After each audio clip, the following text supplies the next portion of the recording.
हंटरगंज में cluster system के खिलाफ छात्र शक्ति का विस्फोट, कॉलेज परिसर में गूंजा विरोध का शोर। एबीवीपी के नेतृत्व में छात्रों ने खोला मोर्चा, सरकार से पूछा क्या ग्रामीण छात्रों की परेशानी पर हुआ विचार। झारखंड में लागू किए जा रहे क्लस्टर सिस्टम को लेकर अब विरोध की आवाज तेज होती दिखाई दे रही है। हंटरगंज के आरएनएम कॉलेज परिसर में बुधवार कुछ समय माहौल अचानक गर्मा गया जब अखिल भारतीय विद्यार्थी परिषद एबीवीपी के नेतृत्व में बड़ी संख्या में छात्र छात्राएं एकजुट होकर विरोध प्रदर्शन में शामिल हुए। कुछ ही देरों में पूरा परिसर छात्र नारों और मांगों से गूंज उठा। प्रदर्शन कर रहे विद्यार्थियों ने सरकार के फैसले पर सवाल खड़ा करते हुए कहा कि नई व्यवस्था को लागू करने से पहले जमीनी स्तर को वास्तविक समस्याओं पर विचार किया जाना चाहिए था। उनका कहना था कि ग्रामीण क्षेत्रों में रहने वाले कई छात्र सीमित संसाधनों और आर्थिक चुनौतियों के बीच अपनी शिक्षा पूरी करते हैं। ऐसे में यदि उन्हें शैक्षणिक कार्यों के लिए अलग अलग कॉलेज में जाना पड़ेगा तो उनकी पढ़ाई का सीधा असर पड़ सकता है। छात्रों ने कहा कि यह केवल कॉलेज बदलने का मामला नहीं है, अपितु इससे यात्रा, समय और आर्थिक बोझ जैसी कई नई चुनौतियां सामने आ सकती है। विद्यार्थियों का मानना है कि पढ़ाई को आसान बनाने के बजाय यदि व्यवस्था छात्रों के लिए अतिरिक्त परेशानी पैदा करे तो उस पर पुनर्विचार होना चाहिए। प्रदर्शन के दौरान छात्रों ने क्लस्टर सिस्टम वापस लो, शिक्षा के साथ प्रयोग बंद करो और छात्र हितों की रक्षा करो जैसे नारों के साथ अपनी आज किस बात को लेकर के आप लोगों ने विरोध किया है पूरी तरीके से। जी, मेरा नाम सरदार समरजीत सिंह, एबीवीपी जिला कार्यकारिणी सदस्य। और हम लोग जो भी यहाँ संगठन के लोग, हमारे स्टूडेंट इस कॉलेज की यहाँ पर उपस्थित हैं, सभी छात्र छात्राएं, हम लोग आज यहाँ विरोध प्रदर्शन इसलिए कर रहे हैं कि सरकार एक नीति निकाली है, झारखंड सरकार ने, क्लस्टर सिस्टम, जो कि बच्चों, छात्र छात्राओं के लिए थोड़ा सा खराब है। कैसे है वो मैं बता दे रहा हूँ।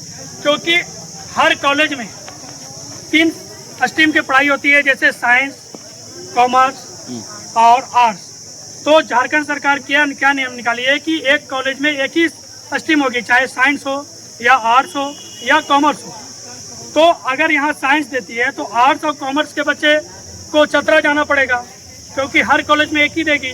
तो चतरा जाए या इटकोरी जाए या यूनिवर्सिटी हजारीबाग जाए या रांची भेज दे तो बच्चों को आने जाने में बहुत असुविधा होगी, जिसके लिए हम लोग विरोध प्रदर्शन में एबीवीपी कार्यकर्ता और कॉलेज के छात्र छात्राएं यहाँ पर उपस्थित हुए हैं और इसको क्लस्टर सिस्टम को लेकर विरोध प्रदर्शन जारी कर रहे हैं ताकि झारखंड सरकार ये क्लस्टर सिस्टम को वापस ले। ये सिर्फ हंटरगंज प्रखंड में नहीं, ये पूरे झारखंड में हर कॉलेज में, चाहे प्राइवेट कॉलेज हो या छोटा सरकारी कॉलेज हो, सभी में आज प्रदर्शन किया जा रहा है 20/5/2026 को।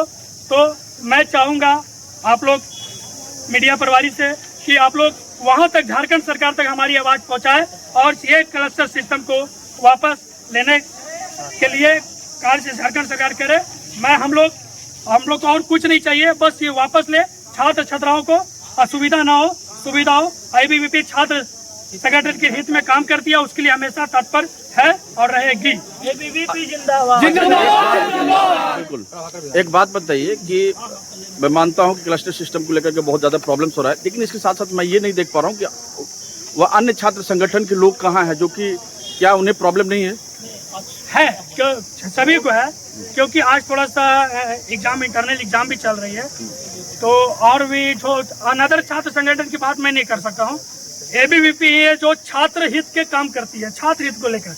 तो एबीवीपी जागरूक है, इसलिए एबीवीपी की जितनी कार्यकर्ता है, जितनी छात्र संगठन है, सभी लोग एकता होकर इसकी विरोध कर रही है। देखिए, 1947 से अभी तक, तब से लेकर आज तक कोई छात्र संगठन ना कभी था, ना अभी एबीवीपी के अलावा कोई दिखेगा।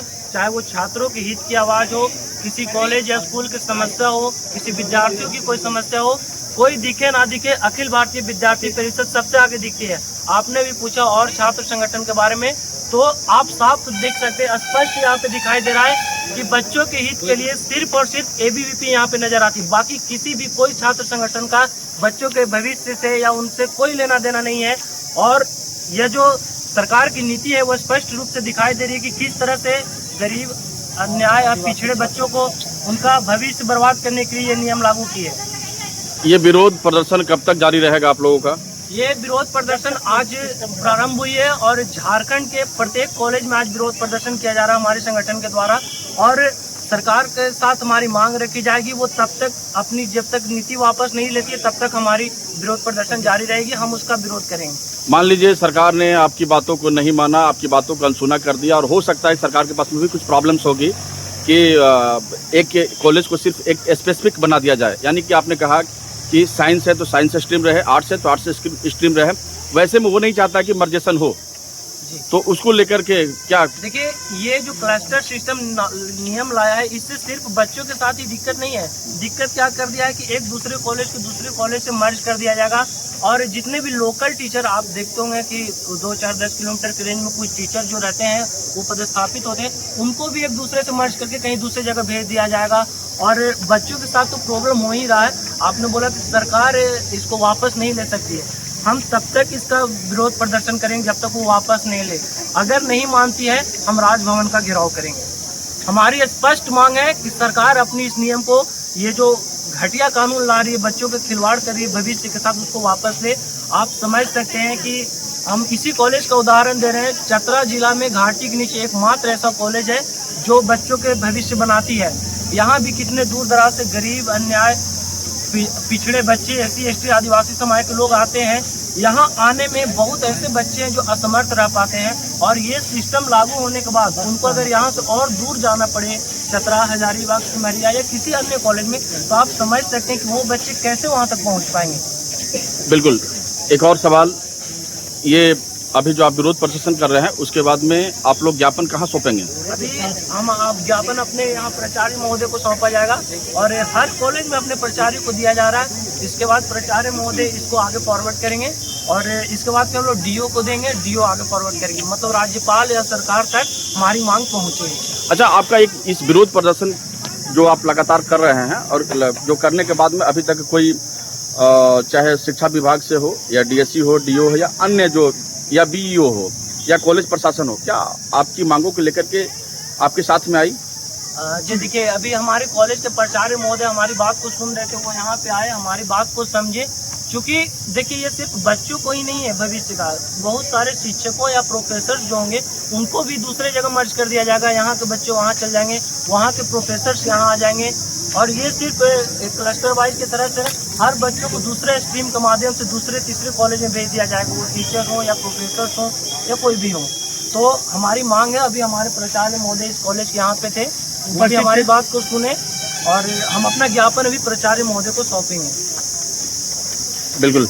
एक अंतिम सवाल कि आपने जो कहा कि यहाँ के जो लेक्चरर हैं या प्रोफेसर हैं वो अन्य जगहों पर स्थानांतरित हो जाएंगे, तो वैसे में आपको नहीं लगता है कि कुछ जो लेक्चरर हैं या प्रोफेसर हैं जो लंबे समय से यहाँ रह रहे हैं, उसके बाद में अगर सपोज कीजिए कि वो हजारीबाग से आए, पटना से आए, दिल्ली से, वह अन्य जगहों से आते हैं, तो वो और आपको स्किल्ड टीचर यहाँ पर मिलेंगे?